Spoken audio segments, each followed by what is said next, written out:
You talk a lot about the computer revolution. I thought we're in it and it's over. No, we're only at the beginning. We've been through the preliminaries. Well, what's it going to be like? We've got the Model T. Just the Model T? That's where we are now. Walter Fletcher Murray, an insurance broker, was married to Mary Campbell von Horn, a self-invoked mathematician. At the time, it was not proper for a woman to be educated in mathematics, and as such, special arrangements were made for her to study geometry. The couple lived in New York City and had their first child, Grace, on December 9, 1906. Even as a child, Grace was prodigious and showed interest in gadgets and technology. At age 7, she was inspired to learn the function of an alarm clock and approached the problem by disassembling several of them. Grace's grandfather, John Van Horn, was a senior civil engineer for the city of New York. When her mother was occupied with her studies, Grace went with her grandfather on surveying trips. Her father, despite the double amputation of his legs, encouraged his children, through his speech and example, that they could do anything if they put their minds to it.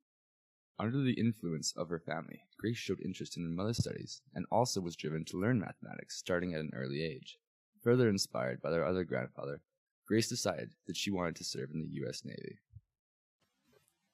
At the age of 16, Hopper applied to Vassar College. However, she failed a Latin exam and was told to reapply the following year. She spent the year studying at Hat Ridge Boarding School in New Jersey and was successfully admitted to Vassar the next fall. She graduated Phi Beta Kappa from Vassar College with a bachelor's degree with a major in mathematics and a minor in physics. At age 23, she received her master's degree in mathematics from Yale University. The same year, she also married Vincent Foster Hopper, an English instructor at New York School of Commerce. 1 year later, Vassar College offered her a position as a mathematics instructor, a job she accepted and dutifully performed until 1943. She later confessed that training young people was one of the most important accomplishments of her life. They come to me, and say, "Do you think we can do this?" I say, "Try it." And I back them up. They need that. I keep them on track as they get older, and I stir them up at intervals so they don't forget to take chances.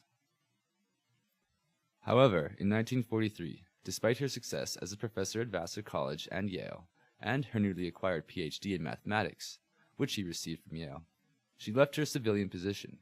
Urged by the aftermath of Pearl Harbor and anxious about the Second World War, she decided to fulfill her childhood dream of joining the Naval Reserve.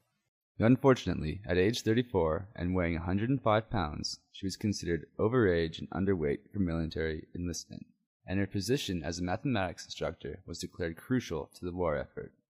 She was asked to remain a civilian. However, she got a waiver for the weight requirement, special government permission, and a leave of absence from Vassar. She became a sworn U.S. Naval Reserve member and graduated first in her class at Midshipman School for Women. At the start of her military career, Grace Hopper was assigned to the position of a junior grade lieutenant and was sent to work as a mathematical officer in the U.S. Navy Bureau of Ordnance, which made her one of the first programmers to work on the Mark I computer at Harvard. The state-of-the-art machine can store 72 words and perform 3 additions every second.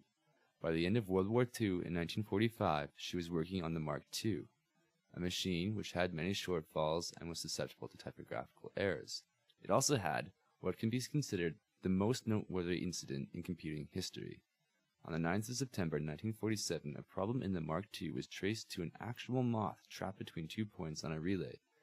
From then on, when anything went wrong with the computer, Hopper and her colleagues claimed that it had a bug in it, coining the term computer bug and debugging.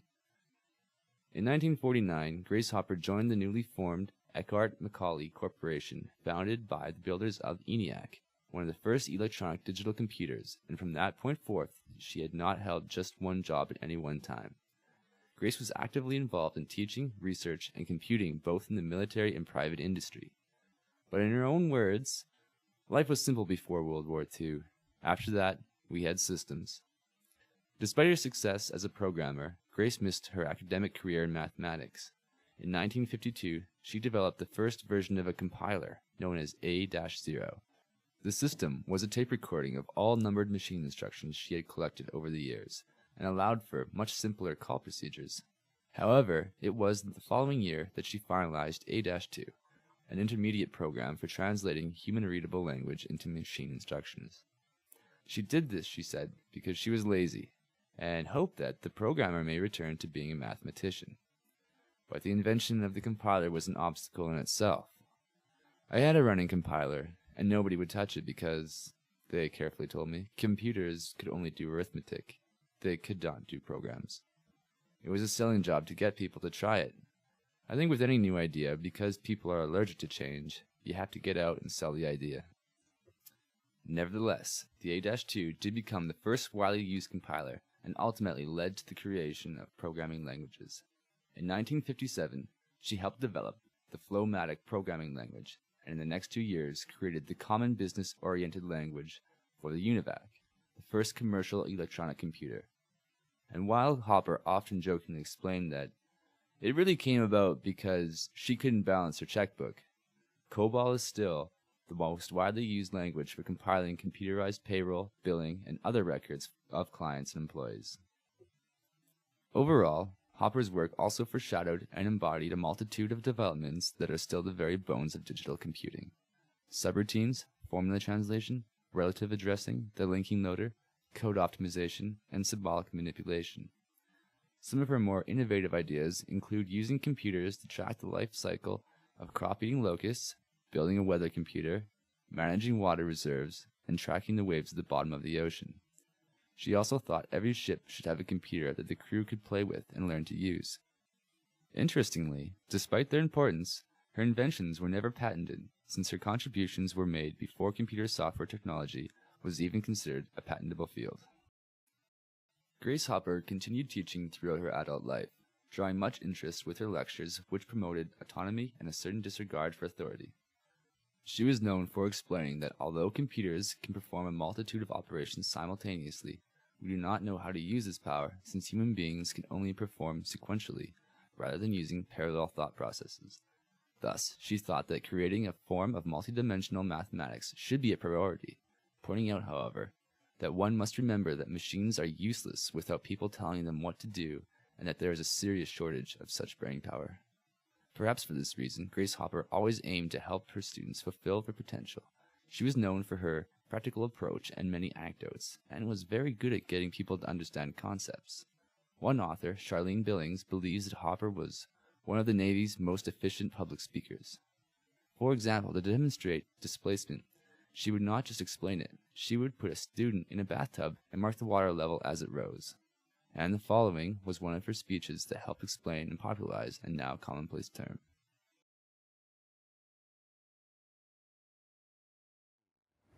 They started talking about circuits that acted in nanoseconds, billionths of a second. Well, I didn't know what a billion was. I don't think most of those men downtown know what a billion is either. And if you don't know what a billion is, how on earth do you know what a billionth is? I fussed and fumed.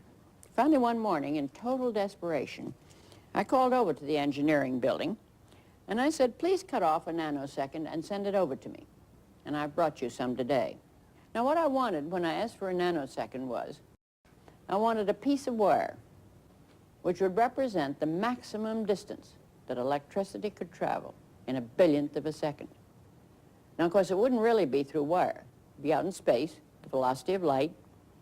So if you start with the velocity of light and use your friendly computer, you'll discover that a nanosecond is 11.8 inches long, the maximum limiting distance that electricity can travel in a billionth of a second.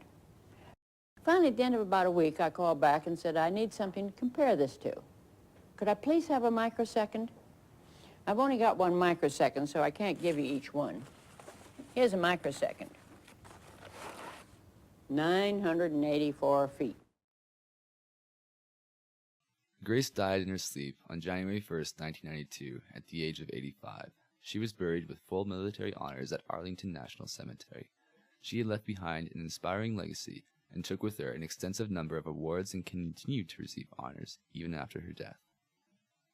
Even at an old age, she would travel around the country, speaking at engineering forums, colleges, universities, and computer seminars, passing on the message that managers shouldn't be afraid of change. In her opinion, the most damaging phrase in the language is, "We've always done it this way." It was at her retirement in 1986 that she was presented the highest award given by the Department of Defense, the Defense Distinguished Service Medal, one of the innumerable awards she received from both the Navy and industry. In the same year, President Ronald Reagan awarded her with the prestigious National Medal of Technology at a ceremony in the White House.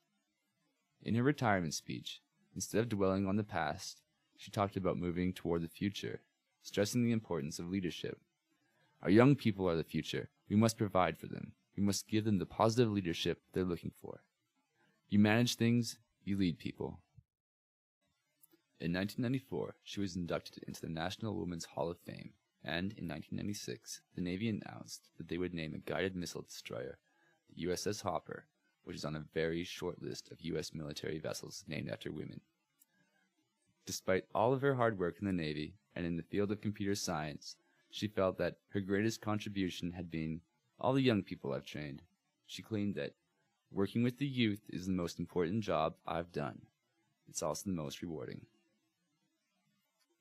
As presented in the Harry M. Good Memorial Award that she received in 1970, Grace Hopper has been a great inspiration for those in the fields of computer science and software development. Located in Wolfsboro, New Hampshire, Brewster Academy dedicated their computer lab to Grace in 1985, calling it the Grace Murray Hopper Center for Computer Learning. The Academy awards a Grace Murray Hopper Prize to a graduate student who has excelled in the field of computer systems. Women at Microsoft Corporation have formed an employee group called Hoppers and established a scholarship in her honor. Hoppers now has over 3,000 members worldwide. In Grace's name, the Grace Murray Hopper Award has been awarded by the Association for Computing Machinery since 1971. It is awarded to the Outstanding Young Computer Professional of the Year, selected based on a single recent major technical or service contribution. Candidates must be 35 years of age or less, and the award is accompanied by a prize of $35,000, which is financially supported by Google. Inspired by her work, the Grace Hopper Celebration of Women in Computing is a conference designed to highlight the research and career interests of women in computing. The Grace Hopper Celebration is presented by Anita Borg Institute for Women in Technology and the Association for Computing Machinery, and was first held in 1994 and has expanded ever since. The event consists of a combination of technical and career sessions involving a career fair, workshops, a poster session, and a research competition, scholarships, and awards. The impact of Grace Hopper's inventions and contributions on the world of technology is undeniable. Her achievements helped shape the world of computing as we know it today, taking it from the realm of room-sized machines performing simple arithmetic in a matter of seconds to microprocessors capable of executing billions of complex instructions. Her vision of what computers could be used for is still as inspiring today as it was during her lifetime, though perhaps less futuristic and far-fetched. Hopper's life was a great example of living your life to the fullest, being innovative, open-minded, and giving people the freedom to try new things. She strived to inspire the same daring spirit in all of her students, colleagues, and other contemporaries, always working towards the common good with little regard for public opinion or skepticism. From the difficulties she had in trying to popularize the compiler, which would revolutionize information technology, to the resistance with which her predictions of the future of computing were received. Grace had shown by example that in order to succeed, you had to really put your mind to it and work to show the public why your contribution is important. Grace Hopper always emphasized the value of accuracy and presentation of information. She often said that we're flooding people with information, but instead, we need to feed it through a processor. A human must turn information into intelligence or knowledge. Furthermore, she demonstrated that even most limited technology can be used for complex tasks if you are willing to apply yourself to it. Grace Hopper used Mark I to calculate the angle the guns on Navy ships should fire from, factoring in distance, temperature, wind force, and various other factors. It is interesting to note that while Grace's conduct and contributions advanced our society and paved the way for a multitude of professionals, many of her inventions were used, directly or otherwise, for the purpose of destruction. Her social influence was undoubtedly inspiring, but it could be said that her technological prowess was misdirected and often misused. It is, however, also true that the same argument could be made for many other inventions, and the main reason Hoppers stand out as particularly questionable is not because they were made during her service in the U.S. Navy, but because they were made during wartime. Overall, Grace Hopper's lesson in life that it is important to pursue your dream at any cost and despite any obstacle. The only dream Hopper herself didn't fulfill was living to the age of 94. She wanted to be here on December 31st, 1999, so as to look back at the early days of computing and say to all those who doubted her predictions, "See? We told you the computer could do all that." People who have met Grace Hopper, or heard her give a speech, have learned firsthand of what a strong character she had, her impact on technology, and her ability to fight against the norm. Joining the Navy when she was too thin and too old, and getting a high level of education in a field normally reserved for men. She will be remembered not only for her technological contributions, but also for fighting against the grain and stretching boundaries. Grace said in many of her speeches, "I always promise during my talks that if anyone in the audience says, 'But we've always done it that way,' I will immediately materialize beside him and haunt him for the next 24 hours and see if I could get him to take a second look." Grace Hopper was a big hit at the Navy Micro Conference. She loved to tell the story of how the conference started because it supported her famous saying, "It's always easier to ask for forgiveness than it is to get permission." The Navy Micro Conference still goes on today, alternating between the East and West Coast, still stressing Hopper's unique message to the world: be innovative, open-minded, and give people the freedom to try new things. A reporter at the Navy Micro 87 conference saw Grace Hopper. He recalled her walking by with her entourage, smoking a filterless Lucky Strike cigarette, as she often did. You could hear people whispering, "There she is," as she passed by. My first impression of her was that of a friendly, grandmotherly type woman who looked almost frail. Those words don't exactly describe the public size of Grace Hopper. She was described by one reporter as a feisty old salt who gave off an aura of power.